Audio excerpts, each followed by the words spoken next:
Hello friends, आपका स्वागत है आपके अपने यूट्यूब चैनल इंग्लिश पाठशाला में। दोस्तों, आपको जानकर के बड़ी खुशी होगी कि our team has decided to launch a new YouTube channel for your vocab. और उस चैनल के अंदर हम आपके लिए लेके आएंगे one word substitutions, idiom and phrases, synonyms and antonyms. तो अगर आप भी एग्री है और आप भी चाहते हैं कि हम आपके लिए वोकेब पे काम करें, फोकस करें, तो आप कमेंट बॉक्स में कमेंट करके आप अपनी जो एडवाइस है, जो आप अपनी इच्छा है वो बताएं। और इसी के साथ अपन चलते हैं अपनी टेस्ट सीरीज़ पे और बात करते हैं अपने टेंस की। दोस्तों, इसमें लिखा हुआ है Raksha dash fall down while C dash walk in the gallery. तो देखिए दोस्तों, अगर किसी वाक्य में वाइल आता है तो इस वाइल के मतलब दो हो सकते हैं, है ना।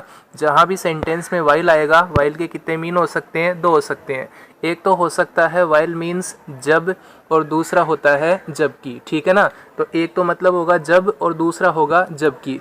अगर किसी सेंटेंस में वाइल आए और वाइल का मतलब जबकि होता है तो 90% तो देखो क्या होता है कि इसके जो पहले वाला सेंटेंस है और जो इसके बाद वाला सेंटेंस है, मैं क्या कह रहा हूँ वापस से सुनिएगा। अगर किसी वाक्य में वाइल आता है और वाइल का मतलब होता है जबकि, तो इसके जो पहले वाला वाक्य है मतलब ये, और इसके जो बाद वाला वाक्य है मतलब ये, इन दोनों वाक्यों में पास्ट कंटिन्यूअस टेंस को काम में लिया जाता है, ठीक है ना। तो अगर किसी वाक्य में वाइल आ गया जिसका मतलब होगा जबकि, तो इसके पहले और इसके बाद में दोनों तरफ पास्ट कंटिन्यूस आएगा, यानी कि आप उस कंडीशन, उस सिचुएशन को बताओगे जहां दो काम एक साथ चल रहे होते हैं। जैसे कि मैं हिंदी में बात करूं कि मेरी बहन टीवी देख रही थी जबकि मैं पढ़ रहा था। तो देखो, मेरी बहन टीवी देख रही थी, my sister was watching the TV, तो इसका मतलब उसका टीवी देखने का काम जारी था। आगे आपने क्या बोला? वाइल जबकि आई वॉज प्लेइंग, जबकि मैं खेल रहा था, यानी कि जिस समय वो टीवी देख रही थी उसी समय मेरे खेलने का काम चल रहा था। तो अगर किसी वाक्य में वाइल आता है और वाइल का मतलब जबकि होता है, तो इसके पहले और इसके बाद में इसके जो दोनों सेंटेंस आते हैं वहाँ पे पास्ट कंटिन्यूअस आएगा। आप उन एक्शंस को बताओगे, उन कार्यों को बताओगे जो दो कार्य एक साथ चलते रहते हैं। क्लियर है दोस्तों? जैसे मैं कह सकता हूँ I was teaching in the class, मैं कक्षा में पढ़ा रहा था, while my students were sleeping, जबकि मेरे विद्यार्थी सो रहे थे। तो कहने का मतलब जब मेरे पढ़ाने का काम जारी था उसी समय उनके सोने का काम जारी था। तो कोई भी दो एक्शन साथ साथ चलते रहते हैं तो वहाँ पास्ट कंटिन्यूअस आता है और वहाँ वाइल का यूज़ किया जाता है। अच्छा, अब बात करते हैं, ये तो हो गया जबकि, अब बात करते हैं जबकि। तो जब इसका मतलब जब होता है तो जब का मतलब ये एक तरीके से वेन वाला काम करता है, क्योंकि वेन का मतलब भी तो जब ही होता है। और मैंने आपको वेन के बारे में बता रखा है कि अगर किसी वाक्य में वेन आएगा तो आपके पास 3 टाइप के सेंटेंस आ सकते हैं। कितने टाइप के? 3 टाइप के। तो अगर आपके पास किसी वाक्य में वेन आता है तो वेन का मतलब होता है जब, ठीक है दोस्तों। और अगर किसी वाक्य में जब आता है तो आपके पास 3 टाइप के सेंटेंस हो सकते हैं। पहला टाइप क्या कहता है? हाँ, दूसरी बात आपको ये याद करनी है कि अगर किसी वाक्य में वेन या वाइल आता है तो सेंटेंस हमेशा आपको 2 ही मिलेंगे, एक सेंटेंस आपको नहीं मिलेगा, ठीक है ना। तो पहला टाइप क्या कहता है? अगर किसी वाक्य में वेन आएगा तो जो दोनों सेंटेंस हैं, दोनों सेंटेंस में वर्ब की सेकंड फॉर्म आएगी, यानी पहले वाक्य में भी सेकंड फॉर्म, दूसरे वाक्य में भी सेकंड फॉर्म। ये तो कहता है पहला रूल। रूल नंबर 2 क्या कहता है कि अगर किसी सेंटेंस में वेन आता है, ठीक है ना, अगर किसी सेंटेंस में वेन आता है तो एक वाक्य में तो वर्ब की सेकंड फॉर्म, ठीक, लेकिन जो आपका दूसरा सेंटेंस है उसमें वाज या वर के साथ, है ना, वाज या वर के साथ वर्ब की जो फर्स्ट फॉर्म है उसमें लगाना है आईएनजी।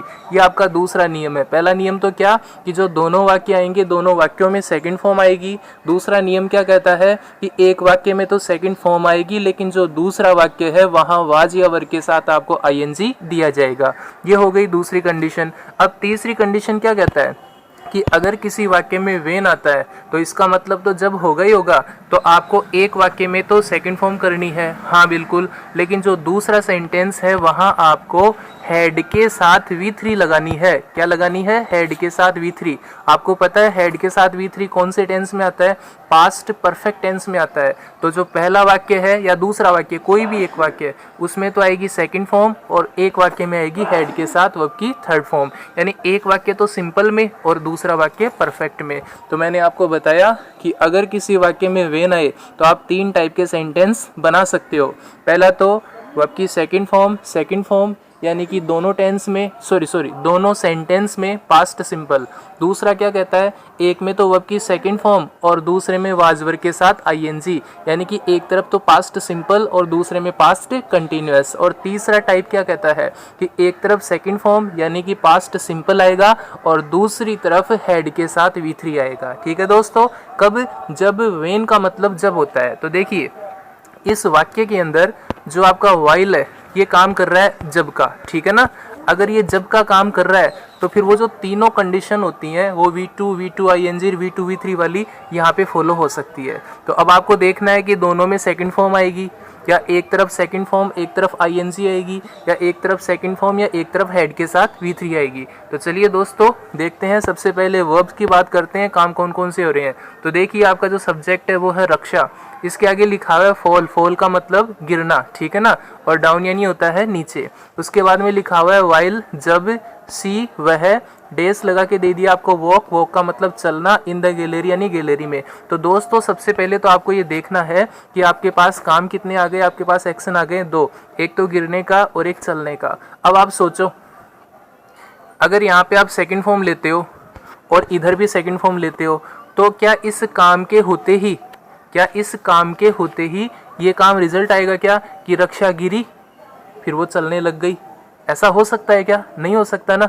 अच्छा ऐसा भी नहीं हो सकता कि वो चली तो वो गिरी, यानी कि जैसे उसने चलना शुरू किया और वो गिर गई, ऐसा तो हो ही नहीं सकता। तो वर्ब की सेकंड फॉर्म के बाद सेकंड फॉर्म कब आती है? तब आती है जब हम ऐसे एक्शंस, ऐसे कार्यों को बताते हैं जो काम एक के बाद एक हो जाते हैं। यानी कि आपने कोई काम किया, उस काम के खत्म होते ही अगर कोई दूसरा काम शुरू हो जाता है तो दोनों वाक्यों में सेकंड फॉर्म आती है। क्लियर है दोस्तों?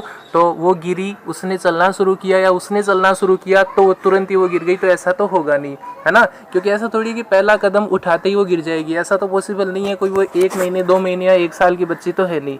तो यहाँ पे वर्ब की सेकंड फॉर्म नहीं आ सकती।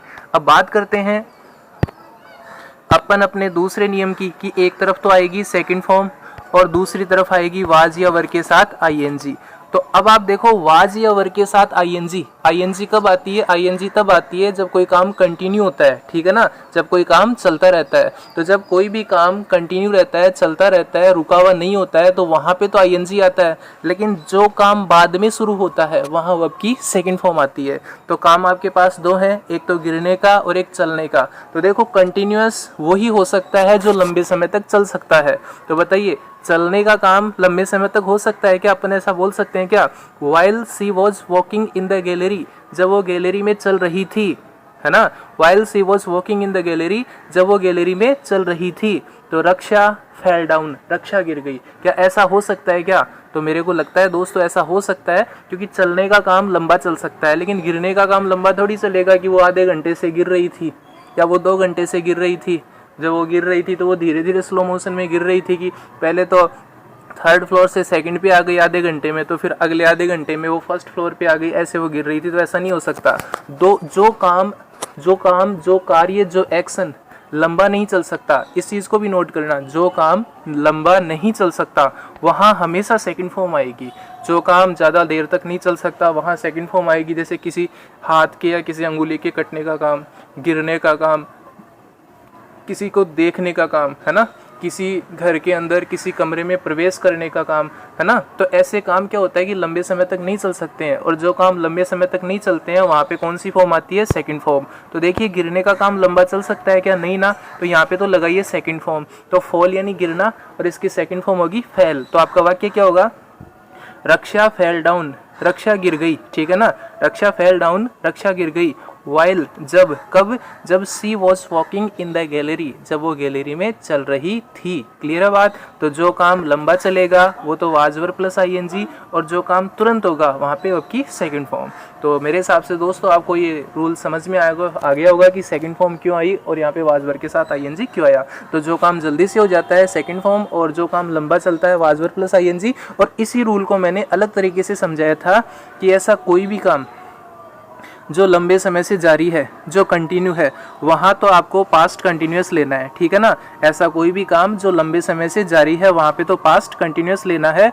और ऐसा कोई भी काम जो उस काम के बीच में शुरू होता है, तो जैसे उसने काम किया चलने का, जब वो चल रही थी लगभग 5 या 10 मिनट से चक्कर काट रही थी अपनी गैलरी में, तो उसी दौरान उसी काम के बीच में क्या हो गया, वो गिर गई। तो जब कोई काम बाद में शुरू होता है या आप पहले से कोई काम कर रहे हो और उस काम के बीच में कोई नया काम शुरू हो जाता है, तो वहाँ पे सेकंड फॉर्म आती है। जैसे कि आप कहो कि जब मैं when I was talking to Anita, जब मैं अनीता से बात कर रहा था, है ना, जब मैं अनीता से बात कर रहा था तो आई सा मोहन, मैंने मोहन को देखा। तो मेरा काम अनीता से बात करने का लंबे समय से जारी था और उसी के दौरान या उसी के बीच में मैंने किसको देखा, मोहन को। तो जो काम बाद में शुरू होता है सेकंड फॉर्म, जो काम पहले से जारी होता है वहाँ वाज वर्ब के साथ आईएनजी। तो अब बात करते हैं अपन सेंटेंस नंबर 12 की। तो देखिए दोस्तों, वापस से आपके पास सेम सेंटेंस आया है, वही आपके पास वाइल है और ये जो वाइल है यहाँ पे काम कर रहा है जब का। अब आपको देखना है कि सेकंड फॉर्म आएगा या सेकंड फॉर्म के साथ आईएनजी आएगा या सेकंड फॉर्म के साथ V3 आएगा, ठीक है दोस्तों। तो पहले बात करते हैं एक्शंस की, कार्यों की, कौन कौन से एक्शन दिए गए। पहला एक्शन दिया गया स्लिप यानी फिसलने का, और दूसरा क्लाइंब यानी चढ़ने का। तो देखो आप ऐसा कर सकते हो क्या, वो फिसली तो चढ़ी, या इसको उल्टा करके देखो, वो चढ़ी वो फिसली, यानी कि जैसे उसने चढ़ना शुरू किया वो फिसल गई, नहीं ना। तो अपन ऐसा बोल सकते हैं कि जब वो छत पे चढ़ रही थी, यानी कि जब उसका काम कंटिन्यू था, ठीक है ना, तो चढ़ रही थी, है ना, जब वो छत पे चढ़ रही थी तो वो फिसल गई। ऐसा हो सकता है क्योंकि छत पे चढ़ने का काम है कम से कम 2 या 3 या 5 मिनट लेता है, और जब चढ़ रही थी तो उसी दौरान क्या हुआ, उसका पैर फिसल गया। ऐसा हो सकता है, बिल्कुल हो सकता है। तो हम कहेंगे रानू, अब आपको यहाँ पे स्लिप की जो सेकंड फॉर्म है वो आपको लगानी है, तो आप क्या कहोगे, रानू स्लिप्ड, रानू फिसल गई, वाइल जब she was climbing up the roof, जब वो छत पे चढ़ रही थी। तो दोस्तों फिसलने का काम लंबा नहीं चल सकता, इसलिए यहाँ पे सेकंड फॉर्म आएगी। लेकिन किसी छत पे चढ़ने का काम थोड़ा लंबा, यानी कि थोड़े का मतलब है इस काम की तुलना में तो ये काम लंबा लग रहा है, तो यहाँ पे कंटिन्यूस आएगा। तो जो काम पहले से जारी है पास्ट कंटिन्यूस लगाओ, जो काम लंबा है पास्ट कंटिन्यूस लगाओ, लेकिन जो काम बाद में शुरू हुआ, जो काम थोड़े समय के लिए चल सकता है, वहाँ पास्ट सिंपल लगाना है। तो रानू स्लिप्ड, रानू फिसल गई, कब फिसल गई, while she was climbing up the roof, जब वो छत पे चढ़ रही थी। तो दोस्तों बात करते हैं सेंटेंस नंबर 13 की। तो देखिए इसी रूल को वापस से रिपीट किया गया है। मैं ये सेंटेंस इसलिए आपको बार बार बता रहा हूँ ताकि आपको ये जो वाइल वाला, ये जो वेन वाला जो रूल है ना, ये अक्सर एग्जाम में देखा जाता है, आपके क्लियर हो जाए। मैं नहीं चाहता कि आपके सामने ऐसे 2 सेंटेंस आ जाएं या फिर आपके सामने एक सेंटेंस आता है, आपके पास ऑप्शन आते हैं, तो आप वहाँ पे बैठ जाओ कि अब यहाँ पे क्या करें, सेकंड फॉर्म करें या वाज वर्ब प्लस आईएनजी करें या थर्ड हेड के साथ V3 लगाएं। और दूसरी बात, इस बार मैंने आपके सामने जो ऑप्शंस आते हैं ABCD वो नहीं लिए, वो इसलिए नहीं लिए क्योंकि आप बिना ऑप्शन के भी एक बार आंसर देना सीख जाएं। क्योंकि जो इंसान क्या बोलते हैं बिना ऑप्शन के उत्तर बता सकता है, तो वो ऑप्शन वाला तो आराम से कर सकता है। क्लियर है दोस्तों। तो ये तो आपको और भी ज़्यादा क्या बोलते हैं स्ट्रॉन्ग से भी आपको स्ट्रॉन्गर कर देगा। तो चलिए बात करते हैं 13 की। तो देखिए आपको बस इतना सा बताना है कौन सा काम जल्दी हो सकता है और कौन सा काम जल्दी नहीं हो सकता। तो एक काम तो है लाइट के जाने का, द लाइट गो यानी जाना, और दूसरा है हैव। देखो दोस्तों हैव का मतलब होता है रखना, लेकिन हैव का मतलब पीने से खाने से भी ले सकते हैं, ठीक है ना। तो यहाँ पे लिखा हुआ है वी यानी हम, हैव का मतलब पीने से है, और ड्रिंक्स यानी ड्रिंक्स इन द होटल यानी होटल में।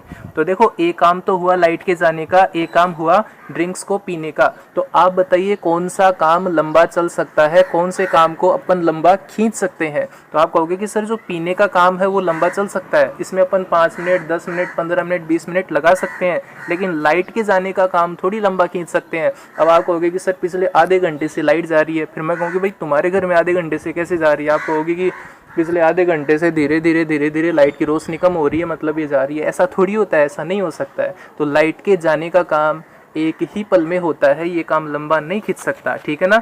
और मैंने क्या बोला, जो काम लंबा नहीं हो सकता वहाँ पे वर्ब की सेकंड फॉर्म, और जो काम लंबा हो सकता है काफ़ी देर तक चल सकता है वहाँ वाज वर्ब के साथ ING। तो आपका सेंटेंस बनेगा द लाइट, गो की सेकंड फॉर्म होगी went, the light went out, light चली गई, वाइल जब कब, वी। अब देखो वी है, वी का मतलब होता है हम, और वी है प्लूरल, और अगर वी प्लूरल है तो वी के साथ आपको सहायक क्रिया काम में लेनी है वर, और फिर आपको वर्ब की फर्स्ट फॉर्म में लगाना है आईएनजी। तो जो आपका हैव है इसमें लगेगा आईएनजी, और आपको पता है अगर किसी स्पेलिंग के लास्ट में ई आता है तो आईएनजी लगाते समय उस ई को तो हाइड कर देते हैं, उसको तो रिमूव कर देते हैं, फिर आईएनजी लगा देते हैं। तो आपका सेंटेंस क्या होगा, the light went out, light चली गई, वाइल जब, we were having drinks in the hotel, जब हम होटल में ड्रिंक्स पी रहे थे। समझ में आ गया दोस्तों। तो जो काम फटाफट ख़त्म हो जाता है, जल्दी से ख़त्म हो जाता है, वहाँ तो सिंपल, और जो काम थोड़ा लंबा चलता है वहाँ कंटिन्यूअस। अब बात करते हैं सेंटेंस नंबर 14 की, और जो आपका 14 है वो और भी ज़्यादा ईजी है। देखो इसमें क्या लिखा हुआ है, स्वामी डैश रिंग, रिंग का मतलब बजना या बजाना, और द बेल यानी बैल, और आगे क्या लिखा हुआ है एट 4 PM। एट 4 PM का मतलब हो गया 4 बजे, और आगे लिखा हुआ है डेली, डेली का मतलब रोज़ाना। अगर आपको किसी भी किसी भी एग्ज़ाम में अगर आपको टेंस के क्वेश्चंस को सॉल्व करना है तो दोस्तों सेंटेंस को पढ़ते ही आपको ये पता करना है कि इस वाक्य में वो शब्द, वो वर्ड कौन सा है जो टाइम को शो कर रहा है, जो टाइम को बता रहा है। तो अब आपके सामने जो सेंटेंस है 14, इसमें टाइम को बताने वाला वर्ड कौन सा है, स्वामी है, रिंग है, द बेल है, या एट 4 PM दिल्ली है। तो आप कहोगे सर एक तो है एट 4 PM, एक है दिल्ली, यही है ना। तो मतलब आपको क्या बोलना है कि जब भी किसी सेंटेंस को सॉल्व करो तो बाकी चीज़ें छोड़ो, कौन है, क्या कर रहा है, क्या नहीं कर रहा है, उसको तो मारो गोली। आप ये देखो कि इसमें टाइम आया या नहीं आया, इसमें समय आया या नहीं आया। अगर आपके पास टाइम आ जाता है तो आप सेंटेंस को ऑटोमेटिक ही बता दोगे। तो देखो इसमें लिखा हुआ है एट 4 PM का मतलब 4 बजे, और डेली का मतलब रोज़ाना, ये लिखा हुआ है ना।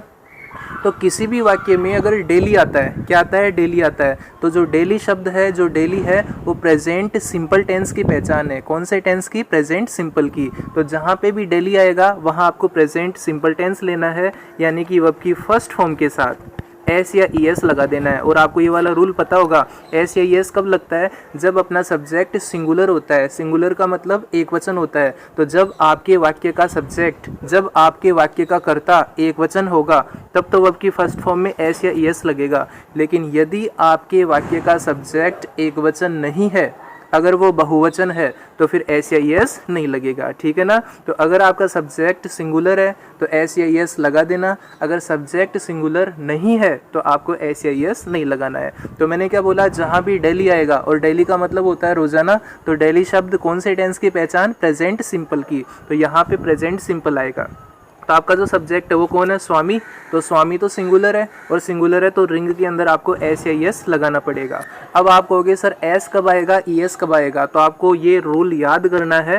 मैं अभी इसमें आपको बता नहीं सकता, जब अपन क्या बोलते हैं फुली सेटअप के साथ ऑनलाइन क्लासेस को रन करेंगे तब मैं आपको पूरे टेंस पढ़ाऊंगा, तब मैं आपको सारे रूल्स बिल्कुल बता दूंगा। लेकिन अभी आपको इतना ही ध्यान देना है, अगर किसी भी स्पेलिंग के लास्ट में x, SH, CH, Z, X, O आता है तो वहाँ पे ES लगता है, ठीक है ना। तो किसी भी स्पेलिंग के लास्ट में X आ गया, डबल X आ गया, SH आ गया, CH आ गया, Z आ गया, X आ गया, O आ गया, तो आपको वहाँ पे S नहीं लगाना, ES लगाना है। जैसे कि मैंने कहा MANGO, क्या बोला, मैंगो। अब बताओ लास्ट में ओ आया तो आपको ES लगाना है, मैंगोज। क्लियर है दोस्तों। जैसे मैंने कहा बैच, BATCH, तो CH आ गया तो आपको ES लगाना है, बैचेज। जैसे मैंने कहा बस, BUS, S आ गया तो आपको ES लगाना है, बसेज। तो स्पेलिंग के लास्ट में S, double S, X, CH, SH, Z, X, O आए तो वहाँ पे ES लगेगा। तो इस वाक्य में डेली है, डेली प्रेजेंट सिंपल की पहचान है, इसलिए यहाँ पे वर्ब की फर्स्ट फॉर्म में एस या ई एस, यानी आपको लिखना है Swami rings the bell at 4 PM daily. Swami रोज 4 बजे घंटी बजाता है।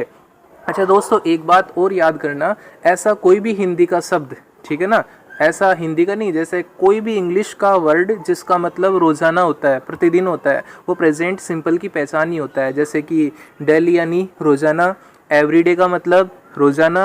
अगर आप ऑलवेज बोलोगे तो ऑलवेज का मतलब होता है हमेशा, और हमेशा का मतलब भी तो यही होता है रोज़ाना। तो जहाँ पे भी डेली आए, ऑलवेज आए, एवरी डे आ जाए। अच्छा एवरी के साथ तो कुछ भी आए, एवरी डे आए, चाहे एवरी मंथ आए, चाहे एवरी ईयर आए, कुछ भी आए, एवरी के साथ टाइम आना चाहिए, ठीक है ना।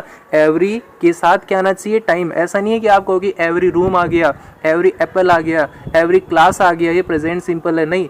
एवरी के साथ अगर टाइम को बताने वाला वर्ड आएगा तो ही प्रेजेंट सिंपल होगा, ठीक है दोस्तों। तो जहाँ भी डेली आया, ऑलवेज आया, एवरी प्लस टाइम आ गया या रेगुलरली आ गया, क्योंकि रेगुलरली का मतलब भी होता है नियमित रूप से, तो ये भी प्रेजेंट सिंपल की पहचान है, ठीक है। अब बात करते हैं सेंटेंस नंबर 15 की। इसमें लिखा हुआ है we live in this country since India attained freedom, ठीक है ना।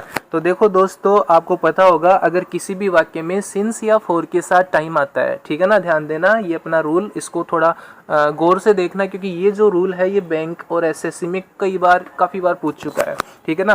तो आपको याद करना है, अगर किसी भी वाक्य में सिंस या फॉर के साथ टाइम आता है, आप कहोगे सर यहाँ पे टाइम थोड़ी है, अभी वो डिस्कस बाद में करेंगे, अभी इसको याद करो।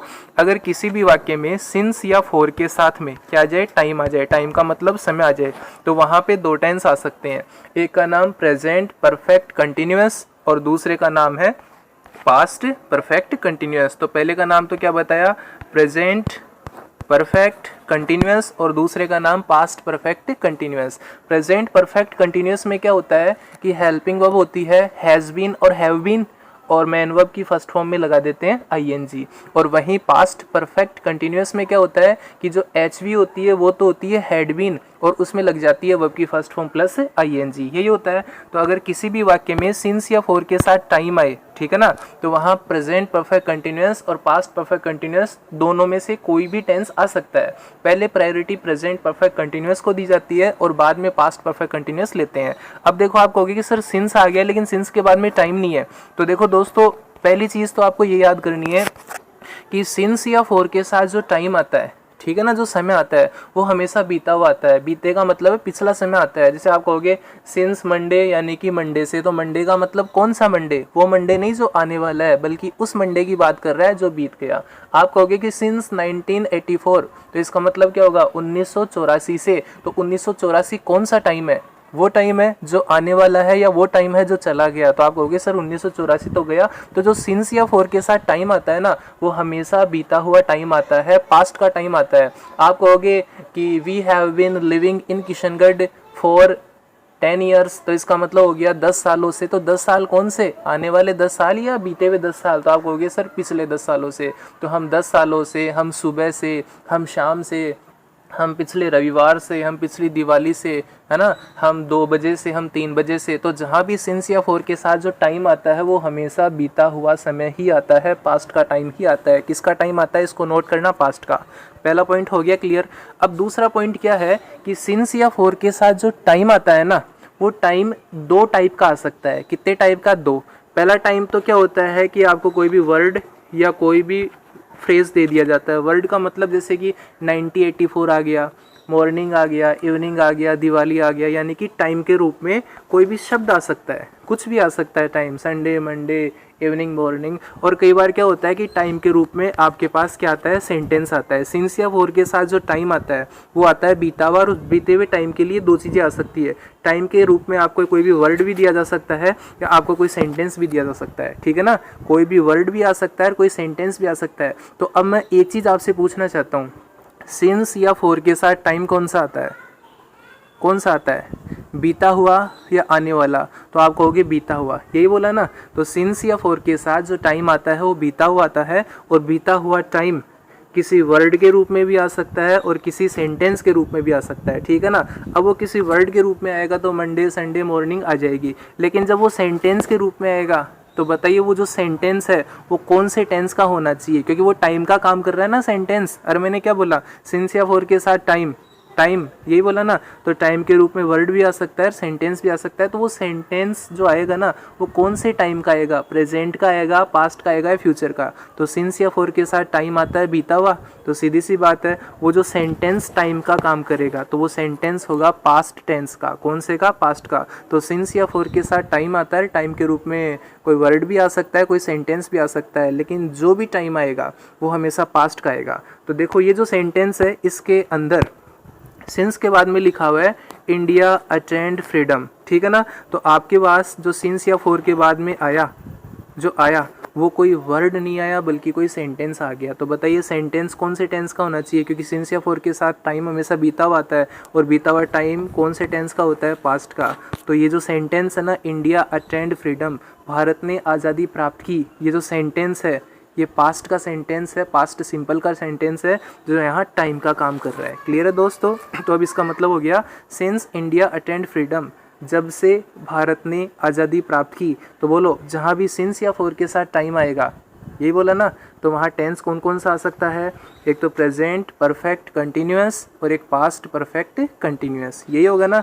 तो देखो यहाँ पे जो सिंस या फॉर के साथ जो आया इंडिया अटेंड फ्रीडम, ये एक तरीके से टाइम का ही काम कर रहा है। यही तो बोल रहा है सिंस इंडिया अटेंड फ्रीडम, जब से भारत ने आज़ादी प्राप्त की, तो ये टाइम का ही काम कर रहा है। और मैंने क्या बोला, सिंस या फॉर के साथ जो टाइम आता है वो हमेशा बीता हुआ टाइम आता है, और बीता हुआ टाइम दो तरीके से आ सकता है, एक वर्ड के रूप में भी आ सकता है और एक सेंटेंस के रूप में भी आ सकता है, यही बोला था ना। तो देखो ये जो सेंटेंस है पास्ट टेंस का सिंस फॉर के साथ टाइम का कर रहा है। तो बताइए यहाँ पे प्रेजेंट परफेक्ट कंटिन्यूअस करूँ या पास्ट परफेक्ट कंटिन्यूअस। तो मैंने क्या बोला, अगर सिंस या फॉर के साथ टाइम आए तो पहली जो प्रायोरिटी दी जाएगी वो प्रेजेंट परफेक्ट कंटिन्यूअस टेंस को दी जाएगी, ठीक है ना। तो आपको सबसे पहले तो करना है we have been living in this country, हम इस देश में रह रहे हैं, सिंस इंडिया अटेंड फ्रीडम, जब से भारत ने आज़ादी प्राप्त की। क्लियर है दोस्तों। तो पहले तो आपको करना है हैव बीन लिविंग, और अगर आपके पास ऑप्शन में हैव बीन लिविंग नहीं आता है तो आप कर सकते हो हैड बीन लिविंग भी कर सकते हो, ठीक है ना दोस्तों। तो पहले प्रेजेंट करना है, बाद में पास्ट करना है। तो आज के वीडियो में इतना ही, और क्योंकि अपने वीडियो में क्या होता है कि उसको एक्सप्लेन करने के लिए टाइम अपने को ज़्यादा यूज़ करना पड़ता है, जिस वजह से ज़्यादा सेंटेंस हो नहीं पाते हैं। लेकिन जैसे जैसे आपको रूल्स आ जाएंगे तो अपन स्पीड भी बढ़ा देंगे और एक वीडियो में लगभग 25-30 क्वेश्चंस ले लेंगे। तो आज के लिए इतना ही, और मैं आपको जानकारी देना चाहूँगा कि हम जल्द ही एक नया चैनल लॉन्च करने जा रहे हैं जिसके अंदर इंग्लिश में वोकेब से संबंधित ही सेंटेंस आएंगे। आपको जितना भी वोकेब की एक्सरसाइज होती है जिसके अंदर आपके इडियम फ्रेजेस आते हैं, आपके वन वर्ड आते हैं, आपके वन वर्ड सब्स्टिट्यूशन आते हैं, आपके सिनोनिम्स और एंटीनिम्स आते हैं, तो वो सारे के सारे उसी चैनल पे आपको करवाए जाएंगे। तो हम जल्द ही आपके लिए एक नया यूट्यूब चैनल लेके आएंगे जिसके अंदर टोटल सेंटेंस, टोटल जितने भी टॉपिक होंगे सारे के सारे अपने वोकेब से संबंधित होंगे। तो आज के लिए इतना ही।